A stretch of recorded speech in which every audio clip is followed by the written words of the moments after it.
Hi, it's Florian, and in this video I'm going to talk about customer value. All of you who are engineers, or in product management, or in sales, or maybe even students, might have heard of customer value. Customer value is a very centric concept. There's value mapping, value analysis, value-based selling, value whatever, and did you ever ask the question, why there's so much focus on the value and not so much on the product and on the features? Where does it come from? Why is this the case? And I will give you 3 examples that might give you a better understanding why customer value is so centric in a lot of processes and in a lot of companies. The first example I want to give you is a pacifier. Quite easy example. I mean, a pacifier, you give it to a baby, it stops crying, if all goes right. So where is the value in a pacifier? I mean, for the parents, the value is quite easy. Baby stops crying and they have more peace. That's why it's called pacifier. For the baby, the value is the only thing it's experienced. So a baby, when it's born, doesn't know anything about the objects in its surroundings. It just sees value. Food, mother, pacifier. Basically, that's it. So the first thing the baby sees, there's something, or maybe not even there's something. I stop crying if something is in my mouth. That's it. And I like it. So a pacifier has a big value for a baby, but the baby does not know about the object that provides this value. It just sees the value. And when it gets older, it squeezes this pacifier or turns it in the hand and then experience that there's actually an object delivering this value. But the first thing that every human being has when he's born is the concept of value. It's not the concept of the object that delivers the value. It is very essential to understand this. And that continues actually. So a baby objectivizes things that deliver value at some time point. And if you grow older, everything in your surrounding, every object, you know what it is, you know what it's good for, it's not really interesting anymore. But imagine you enter a room. Do you name all the objects? No. You see what is supporting you and what might be a threat. And what don't you care about. So these are the things that you first assess, and then you see all the objects and you could name them, but you don't. So the value, either if something is helping you or if something is threatening you, is very central throughout your whole life, and it starts when you are a baby. So value is central to us as human beings. That's the first thing you need to understand. Second example I want to give you. Imagine a bottle of Coke. I guess everyone saw one, or maybe consumed one, or maybe doesn't like one because it's unhealthy, or because it tastes good, or because whatever. So value of an object is dependent on the one who consumes it, on the one who uses it. It does not really mean that if someone sees a value in something, the other one has to see the same value. And for Coke, it's pretty easy. A bottle of Coke is always a bottle of Coke. It has maybe a content of 1 liter. You can read the ingredients and see how much sugar and stuff is in it. You see the nutrition values. It's always a bottle of Coke. So, and you can decide, is it good or bad for you. But if you go shopping, you don't count the bottles of Coke there. You have an experience, you see the value for you or the negative value. So either you buy it because of the positive value or you don't buy it because of the negative value. You do not care about the ingredients actually.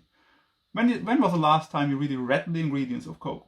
I don't think I ever did. So it's, but I drank it and I know what the value is, and I don't drink it anymore because it's harmful and there's caffeine and sugar and so on. But you can drink it and it might have a value for you. But how much is the value worth to you? How much are you willing to pay for a bottle of Coke? Let's say you go to a shop and you want to buy a bottle of Coke. Or you see one and say, oh, I want one. And it costs €1 or $1, and you say, yeah, I can buy it. It's a fair price. If you go to a gas station and you are thirsty, and the bottle of Coke costs €3, you will still buy it. A much better margin for the Coke company, but Why do you do that? Why, if it would cost €3 or $3 in a store, you would never buy it. On a gas station, you would. So what's the difference? Same bottle of Coke, same ingredients. Why is it? What's the difference? And the difference is that you need it urgently. So whenever you buy something in a store, you can store it at home, and then you consume it over time. When you buy something at the gas station, you need it right away. So not only the value of the thing is what makes it worth money, but also how fast you can get it and how fast you need it. And that's why you are more likely to pay more money at a gas station than you are at a store. Also very important to know that the price has nothing to do with the object. The bottle of Coke has a lot of different prices, and the object is always the same. So when it comes to margin requirements, when it comes to deciding how much does my product cost, you always need to remember this, that the cost of the product, the price that the customer pays, has nothing to do with what you pay to produce it. It has only to do with how much value it delivers to the customer at the time that he gets it. Very important. Whenever it's about price finding, a very hard thing to do. People think about prices as something that has anything to do with the product, with the object that they sell, but it has nothing to do with the object that they sell. And that is something that is comes really true with Coke. And if you want to know more about prices and what a commodity really is, I would really suggest to you read Karl Marx. He had a lot of interesting ideas to it. He called it commodity fetishism. So that the commodity, like a bottle of Coke or an apple or whatever, it's always the same thing actually. And what we as capitalists do, we give this thing that has a lot of properties one more property, which is the price. And we see the price as something that is part of this product or part of this object, but it is not. It's something that we define. And most things that you see around me, most things that you have in your house are commodities, because they have a price, and that's the only thing that makes them a commodity. If you would grow apples in your garden, they are not a commodity. They don't have a price. You just eat them. And prices, all this commodity stuff, came during the last 1 or 2 centuries. Before, it wasn't so much commodities that we have right now. But very important, price and object are two different things, because value defines price and not object defines price. Very important. Always remember that also as an engineer. Third example I want to give to you is a scale that weighs trucks. So imagine you are a trucking company and you want to weigh trucks and you need a scale for it. That's what you think. But actually what you want to do is you want to know how much do my trucks weigh once they leave my property. So that's what you actually want to know. You don't want to have a scale. If I would sell you a ferry that could guess the value, the weight of your trucks very closely to what it truly is, you would also buy my ferry from me. But there's no magic ferry, so you need something that weighs it. And usually you weigh it with a scale. And for this scale, you buy some so-called weighing cells that are things that you make this scale with. And when people sell these kind of things, they always talk about technical data. They talk about bandwidth and precision and all of these kind of things. How often do you need to sustain them? How long is the lifespan of these things?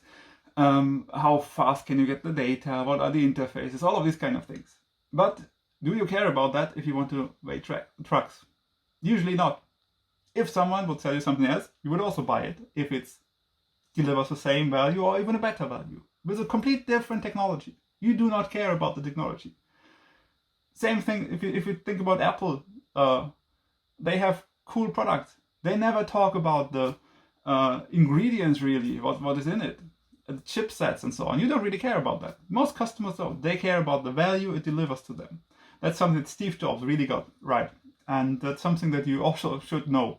Whenever you sell a product, especially if you sell it B2B, so to an industry partner, usually people talk about this product much too much. And engineers think about the product much too much. They need to think about what the customer really wants to do with it and how can I deliver that. And how you do is really not important. It's just important that you do. And it also is not important how much it costs. It should cost a price for you to produce that you still make money of it, and that you make the money that you want to make of it. But if it's cheaper, the customer also doesn't care. If you, for example, would develop something completely new, how to weigh trucks, and that's cheaper to produce, but delivers a better value, you could sell it for more money, because people don't care about how much you pay for it if you produce it. They also don't care about how you achieve the data, the information that they want to have. They only care about that it solves their problem. So the value that it delivers is exactly, it solves my problem at the time that I need it, and I do not have any issue with it once I got it. Very important to understand. So if you are an engineer, a sales guy, a marketing guy, and you think that pictures of your product are the thing that really makes it sell, and data sheets, don't do that. Think about what the customer wants to solve and say, we solve that. And we sell you a bunch of boxes that do, but actually we solve your problem. That's what they want to know. And that's why I talk so much about value.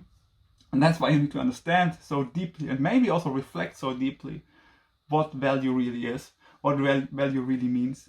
And that's it for today.